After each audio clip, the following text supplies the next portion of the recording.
नमस्कार, मैं एसआर गुजर स्वागत करता हूं आपके अपने YouTube channel agro with SR में।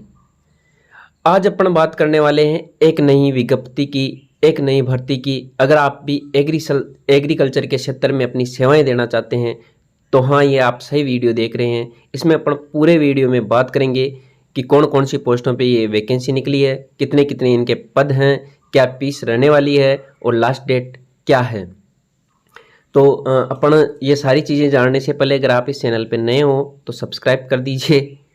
आप वीडियो तो देखते हो, लाइक भी करते हो, लेकिन सब्सक्राइब नहीं करते हो। तो अगर आपको अच्छा लग रहा हो तो कर दें, बाकी चीज़ अपन देखते हैं।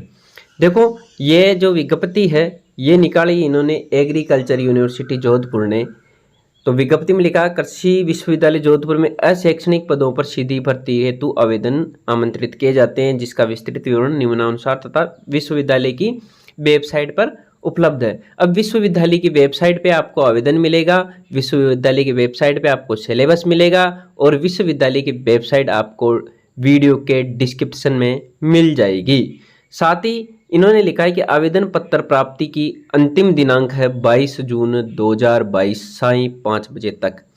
यानी कि आपको जो इसका आवेदन करना है वो आवेदन है ऑफलाइन। तो सबसे पहले आपको विश्वविद्यालय की वेबसाइट पे जाना है, वहाँ से एक आवेदन पत्र डाउनलोड करना है और अपने को पूरा भर के कंप्लीट भर के आपको भिजवाना है। अगर आपको आवेदन पत्र भरने से संबंधित वीडियो चाहिए तो आप मेरे इस वीडियो के कमेंट बॉक्स में जाके एक कमेंट कीजिए कि आप आवेदन से संबंधित वीडियो बना दीजिए, क्योंकि फॉर्म ऑफलाइन भरा जाएगा और फॉर्म के साथ क्या क्या डॉक्यूमेंट लगाने हैं, कैसे फॉर्म भरना है, ये सारी जानकारी अगर आप जानना चाहते हैं तो इस वीडियो के कमेंट में आप जाके कमेंट करें ताकि मैं अगला वीडियो बना सकूँ। अगर आप रुचि रखते हो वीडियो देखने में तो, अन्यथा जो मैं बता रहा हूँ वो ठीक है। अब बात कर लेते हैं कितने कितने पद हैं, कौन कौन सी ये हैं और कौन कौन सी कैटेगरी में हैं। तो देखो, इसमें अपन बात करते हैं तकनीकी सहायक या फार्म मैनेजर के। इनके सबसे बड़े पद हैं 21 पद।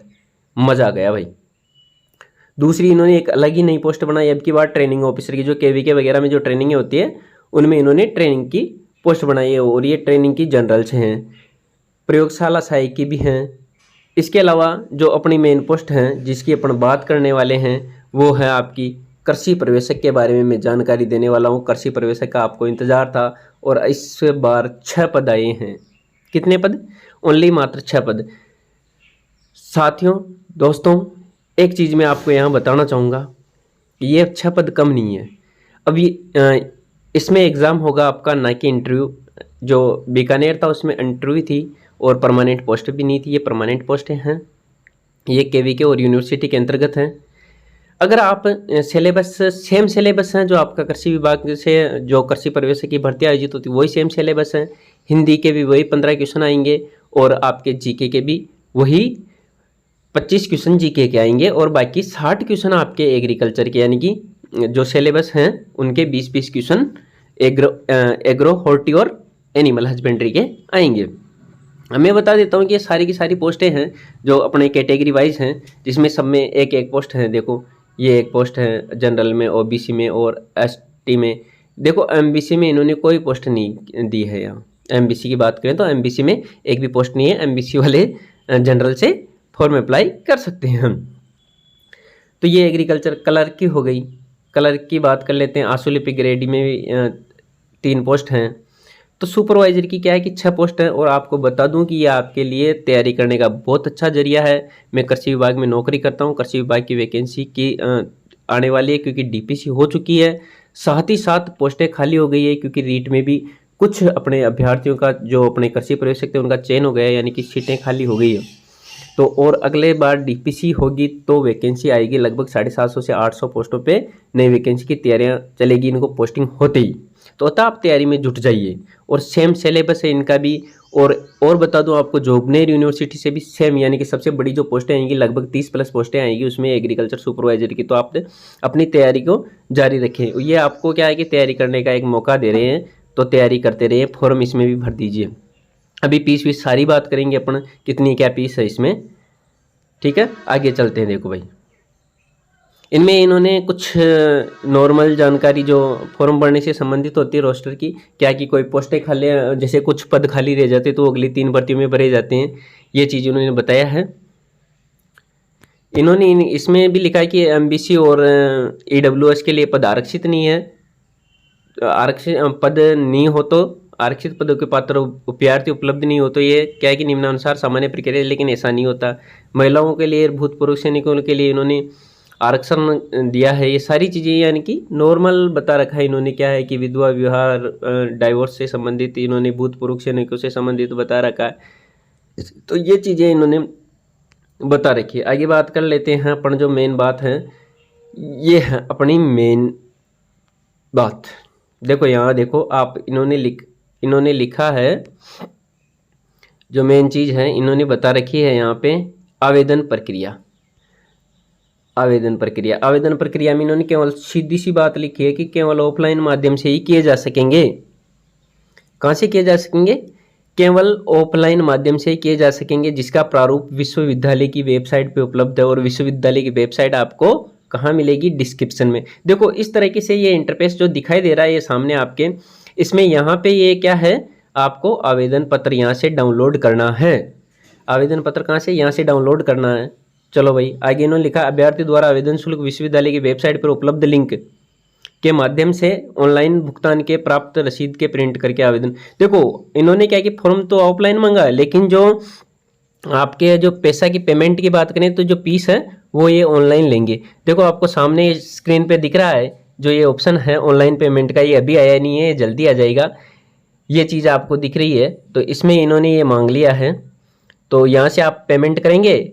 ये आईसीआई का लगभग पेमेंट है, आईसीआई से पेमेंट है, तो ये पेमेंट आप यहाँ से करके और एक रसीद निकालनी है और अपने आवेदन पत्र के साथ लगानी है। A4 साइज में, देखो इन्होंने आगे लिखा है कि सफ़ेद कागज पे A4 साइज में भरा हुआ आवेदन होना चाहिए रसीद सहित, जो कि कुलपति सचिव कृषि विश्वविद्यालय मंडोर जोधपुर के नाम से 15/6/2022 को 5:30 बजे से पहले आपको पहुंचाना है। किसके माध्यम से? डाक के माध्यम से। और अपने जो लिफाफा होता है उसके ऊपर मोटे अक्षरों में लिखा जाना चाहिए आप कौन से पद से भर रहे हो, कि आपके फार्म मैनेजर से भर रहे हो या लैब असिस्टेंट से हो या कृषि पर्यवेक्षक से हो। तो आपके जो लिफाफा है उसके ऊपर आप मोटे अक्षरों में क्या लिखोगे? कृषि पर्यवेक्षक, ये लिखना है। और अंदर आपके लिफाफे में आपका आवेदन पत्र होगा। अगर आप ये वीडियो चाहते हो ऐसा कि मैं एक वीडियो बनाऊं, आपको बताऊं कि कैसे क्या ये भरना है, क्योंकि इसमें क्या है कि गलती हो जाएगी तो ये क्या करेंगे, फॉर्म को रिजेक्ट कर देंगे भाई। तो आप मेरे को बता सकते हो, तो मैं कोशिश करूंगा वीडियो बनाने की। आगे चलते हैं। इन्होंने बताया कि आवेदन शुल्क केवल ऑनलाइन मोड में ही जमा किया जाएगा, यानी कि जो लिंक दे रखी है उनमें ही जमा किया जाएगा। केवल ऑनलाइन माध्यम से भुगतान किया जा सकेगा, अन्य किसी माध्यम से भुगतान स्वीकार्य नहीं है भाई। दूसरी चीज़ इन्होंने कही कि आवेदन जिस श्रेणी का है, जिस श्रेणी के लिए आवेदन करने के पात्र है उसी श्रेणी में आवेदन करें। जो जिस श्रेणी का पात्र है उसी में करो, अन्यथा तो जैसे आप 12th पास हो तो आप एग्रीकल्चर सुपरवाइजर के लिए आवेदन करो ना, फार्म मैनेजर के लिए करोगे तो वो क्या हो जाएगा, वो रिजेक्ट हो जाएगा। और किसी एक अभ्यर्थी द्वारा एक पद के लिए एक ही आवेदन स्वीकार है, यानी कि आप एक पद के लिए एक ही आवेदन कर सकते हो। मतलब कृषि पर्यवेक्षक का मतलब कृषि पर्यवेक्षक का है। अगर आपको जैसे फार्म मैनेजर का भी एग्जाम देना है तो आपको 2 आवेदन पत्र भरने पड़ेंगे, 2 की फीस जमा करवानी पड़ेगी और 2 फार्म आपको डाक के माध्यम से वहाँ भिजवाने पड़ेंगे।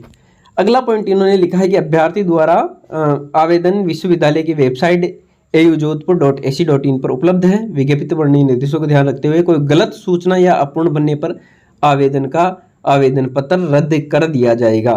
ये चीज़ देखो इन्होंने लिखी है। तो यानी कि आप जब भी फॉर्म भरो ऑफलाइन, अच्छे से भरना, पूरे दिशा निर्देश पढ़ लेना और अच्छे से भरना। मैं कोशिश करूँगा, अगर आप लोग कहोगे तो वीडियो में बनाऊँ कि आपको फॉर्म कैसे भरना है, मैं भर के बता दूंगा। अगर आप कहोगे तो आपके ज़्यादा कमेंट आएंगे तो ही ठीक है, वरना वैसे तो मेरे एग्रीकल्चर से संबंधित वीडियो आता है। और मैं आज ये भी बता रहा हूँ कि हो सके आप कृषि के क्षेत्र में चाह रखते हो नौकरी करने की, तो इसलिए मैंने आपको ये बताने की कोशिश की है। देखो अगर आगे करते हैं कि कर उसे परीक्षा में प्रवेश नहीं दिया जाएगा, आपका आवेदन रिजेक्ट हो जाएगा, आपको परीक्षा में संबंधित आपका एडमिट कार्ड भी नहीं आएगा। और गलत या अपूर्ण सूचना या सुधार हेतु पत्र व्यवहार स्वीकार नहीं किया जाएगा। आप बाद में करेक्शन करवाना चाहो तो करेक्शन नहीं होगा भाई, इसलिए एक बार में सही भर लें, अच्छे से देख के अच्छे से दिशा निर्देश पढ़ के अपन भरेंगे। अब इन्होंने जो मेन बात है परीक्षा शुल्क की, वो परीक्षा शुल्क आ गया भाई 1000 रुपये है सबके जो जनरल हैं और क्रीमिलियर वर्ग हैं उनके। तो दूसरे हैं कि नॉन क्रीमिलियर हैं, ओबीसी, एमबीसी या ईडब्ल्यूएस, उनके 750 रुपये हैं। तीसरा है कि जो विकलांग हैं या फिर अनुसूचित जाति SC ST के हैं या जिनकी वार्षिक आय 2.5 लाख से कम है, उनके 500 रुपये के आवेदन शुल्क है। ये 2.5 लाख से कम आपको फॉर्म में दिखाना पड़ेगा कि मेरी पारिवारिक की जो आय है वो 2.5 लाख से कम है। साथ में आपको 4 पेज का आय प्रमाण पत्र भी आवेदन के पीछे लगा के भेजना होगा। ठीक है, तब आप 500 रुपये की पेमेंट कर सकते हो वहाँ लिंक पे। ठीक है, आगे बात कर लेते हैं। राजस्थान में ये सिंपल दिशा निर्देश दे रखे हैं कि कौन से कितना शुल्क देना है। जैसे इन्होंने कहा है यहाँ कि राजस्थान से बाहर के अगर कोई हैं, चाहे भले वो SC का हो या ST का हो या कमजोर वर्ग का हो, लेकिन उनको क्या है कि कौन सा देना पड़ेगा, वो जनरल में काउंट होगा और जनरल के ही उनको आवेदन शुल्क देना पड़ेगा। ठीक है, यहाँ पे 2.5 लाख से कम के बारे में इन्होंने बताया कि कौन कौन से सूचना के अंतर्गत क्या है ये बताया। आयु सीमा की बात कर लेते हैं, कितनी एज होनी चाहिए। तो अधिकतम इन्होंने 18 से 40 वर्ष की रखी है। ये अलग अलग वर्ग में अलग अलग इन्होंने छूट का प्रावधान दिया है कि 5 वर्ष, 10 वर्ष और ये जो भी हैं ये इन्होंने बता रखा है कि SC ST को कितना है। यहाँ इन्होंने बताया है कि भूतपूर्व सैनिकों को कितना है कि अधिकतम 10 वर्ष या अधिकतम 50 वर्ष के हो तब तक ये फॉर्म अप्लाई कर सकते हैं अगर कोई फौजी भाई हो तो। ये सारी चीज़ें इन्होंने छूट से संबंधित बता रखी है। अब कर लेते हैं भाई काम की बात। देखो, आप नौकरी लग रहे हो, किसी की तैयारी कर रहे हो, तो सबसे मोटी चीज़ है पैसा। तो देखो यहाँ पे तकनीकी सहायक हैं L11 में, और अभी आपको 2 साल तक प्रोबेशन होता है राजस्थान में, उनके लिए 26,500 रुपये मिलेंगे। ट्रेनिंग ऑफिसर के लिए 26,500 मिलेंगे। प्रयोगशाला सहायक में आपको 18,500 मिलेंगे। और अपना जो कृषि प्रवेशक जिसकी अपन बात कर रहे हैं, जिसके लिए मैं वीडियो बना रहा हूँ, वो L5 में है भाई। मैं भी कृषि प्रवेशक की नौकरी करता हूँ, मेरे को भी L5 में मिलता है और प्रोबेशन में 14,600 ही मिलते हैं। 14,600 के बाद आपका फिक्सेशन हो जाएगा L5 में। तो इन्होंने ये बाकी आपकी जो क्लर्क और आंसू लिपिक है, इनके भी 14,600 ये L5 ही है। ये 2 साल की आप सेवा पूरी कर ले तो उसके बाद आपका फिक्सेशन हो जाएगा और आपको ग्रेड मिलेगी। ये चीज़ें हैं। अब जो अगला बात है कि आपकी योग्यताएं क्या क्या होनी चाहिए। फार्म मैनेजर के लिए या तकनीकी सहायक TA के लिए आपको BSc एग्री और BSc हॉर्टी चाहिए। प्रशिक्षण के लिए आपको BSc चाहिए भाई, एग्रीकल्चर या हॉर्टिकल्चर से। अब आता है आपका क्या, अब आता है आपका कृषि प्रवेशक। कृषि प्रवेशक के लिए इन्होंने क्या कहा है कि किसी मान्यता प्राप्त बोर्ड से 10+2 योजना के अधीन एग्रीकल्चर के साथ सीनियर सेकेंडरी या पुरानी योजना के साथ, जो पहले क्या है कि पुरानी योजना में क्या होता था कि 8th के बाद 9th और 10th में ही सब्जेक्ट ले लिया जाता था एग्रीकल्चर वगैरह, तो उसके लिए वो भी एलिजिबल है। अगर 12th में एग्रीकल्चर नहीं है तो उन्होंने BSc कर रखी है कृषि से, तो वो BSc भी यहाँ पे मान्य है भाई। ठीक है, प्रयोगशाला की भी ये हैं सेकेंडरी के साथ, अगर आप विज्ञान से हो तो ये है। और इन्होंने क्लर्क के लिए बताया जो LDC है उनके लिए 12वीं पास या कोई भी कंप्यूटर डिप्लोमा होना चाहिए RSC-ITI नाइलिट से या O लेवल का या PGDCA कोपा वगैरह। ये सारे आपको अगर डिप्लोमा है तो आप LDC से कर सकते हो। आंसू लिपिक के भी सेम वही है। अब चयन प्रक्रिया यानी कि आपका सिलेक्शन कैसे होगा, तो चयन प्रक्रिया में इन्होंने बताया है, चयन प्रक्रिया में इन्होंने क्या बताया, इन्होंने लिखा है कि आपको पाठ्यक्रम यानी कि सिलेबस आपको उपलब्ध हो गया है वेबसाइट पे। आप मैं डाल भी दूंगा अभी, जो इसमें चैनल पर टेलीग्राम की लिंक है ना, तो उस पर आप आ जाइए, उसमें मैं आपको उपलब्ध करूंगा जो भी अपना है आवेदन पर फॉर्म और आपका जो सिलेबस है जो AU कोटा का, वो मैं आपको अभी बता दूंगा। अगर आप टेलीग्राम लिंक ज्वाइन करते हो तो टेलीग्राम पे मैंने डाल दिया है ये सारी चीज़ें, उस पर ही मैंने ये विज्ञप्ति भी डाल दी है, तो आप वहाँ पे जाके देख सकते हो ये पूरा का पूरा। ठीक है, तो यथा समय पे अभी इन्होंने बताया कि परीक्षा होगी और आपके प्रवेश पत्र आएंगे, आपकी परीक्षा योजना वेबसाइट पे है। प्रवेश पत्र के लिए इन्होंने क्या कहा है, जो ये प्रवेश पत्र है, प्रवेश पत्र पे आपको एक फॉर्म के साथ एक प्रिंट आएगा, जो आप देख पा रहे हो ना ये स्क्रीन पे, ऐसा आपको प्रवेश पत्र आपके स्पष्ट हाथों से आपको खुद को भर के भेजना, बड़े अक्षरों में आपका नाम, आपके पिताजी का नाम वगैरह, ये सारी चीज़ें। ठीक है, बाकी ये छोड़ देना है इसमें रोल नंबर, परीक्षा तिथि, परीक्षा केंद्र, ये आप छोड़ दोगे, ये खुद विश्वविद्यालय वाले भर के भेजेंगे। तो प्रवेश पत्र में आपको एक फ़ोटो लगानी है, सेम वही फ़ोटो लगानी है भाई। कौन कौन से जो आप आवेदन में आवेदन प्रपत्र पे ऊपर जो फ़ोटो लगा रहे हो वही आपके प्रवेश पत्र पे लगाना है। ऐसा नहीं कि इसमें अलग लगा दे, इसमें अलग लगा दे, तो वो ऐसे आपका आवेदन निरस्त माना जाएगा। ये कुछ और जानकारियाँ इन्होंने यहाँ बताई है कि जो सामान्य है कि आवेदन भरने से संबंधित क्या क्या करना चाहिए। आपको मोबाइल नंबर या पता सही लिखना है, क्योंकि उससे आपका क्या है कि प्रवेश पत्र आएगा ऑफलाइन। ये सारी चीज़ें इन्होंने आपको कोई चीज़ें छुपानी नहीं है। और सबसे अंतिम तिथि है इसकी जो 15 जून है, उससे पहले पहले आपका फॉर्म चला जाना चाहिए। और मोटे अक्षरों में आपका जो भी पद है कृषि प्रवेशक के लिए पद हेतु आवेदन पत्र लिखा हुआ होना चाहिए, ताकि उनको वहाँ छंटनी करने में आसानी रहे। ये सारी चीज़ें इन्होंने बता रखी है। जो भी दिशा निर्देश हैं वो आप पढ़ लें कि कैसे क्या चयन होगा। ये सारी चीज़ें नॉर्मल हैं। ये फॉर्म भरने से संबंधित हैं, और अगर आपको होगी तो मैं फॉर्म भर के आपको बता दूंगा। ये सभी दिशा निर्देश हैं कि कैसे क्या है, कैसे क्या चयन होगा। संतान संबंधी क्या क्या आपको डॉक्यूमेंट लगाने हैं, या कौन से आप ओबीसी से हो कि एमबीसी से हो तो इसका वो आपको कास्ट सर्टिफिकेट लगाना है। अगर आप विकलांग हो तो विकलांग सर्टिफिकेट लगाना है। अगर आपके बच्चे हैं तो वो लगाना है। ये सारी की सारी चीज़ें इन्होंने बता रखी है। जो भी है क्या स्कीम है इनकी, ये दहेज से संबंधित ये बता रखी है। और ये कृषि विश्वविद्यालय जोधपुर से निकला हुआ है। इसी के साथ वीडियो अच्छा लगा हो तो लाइक कर दो भाई, आप लाइक करते नहीं हो।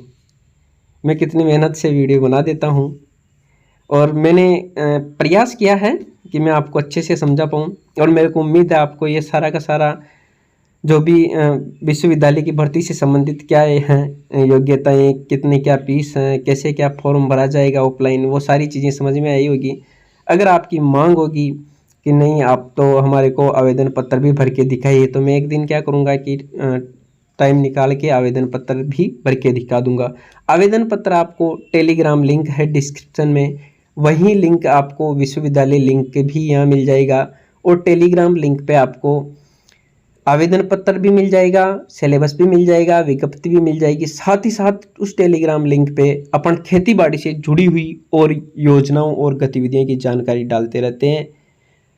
तो आप उस लिंक को, उस टेलीग्राम चैनल को ज्वाइन कर लीजिए। साथ ही साथ मैं आपसे निवेदन करता हूं कि ऐसी जानकारियां कृषि विभाग और कृषि क्षेत्र से संबंधित ऐसी नई नई जानकारियां लाता रहता हूं। अगर आप इस चैनल पे पहली बार आए हैं तो ज़रूर सब्सक्राइब कर दीजिए, और मेरी जानकारी और मेरी मेहनत आपको अच्छी लगी हो तो ज़रूर अपने दूसरे साथियों तक इसे शेयर कर दीजिए। धन्यवाद।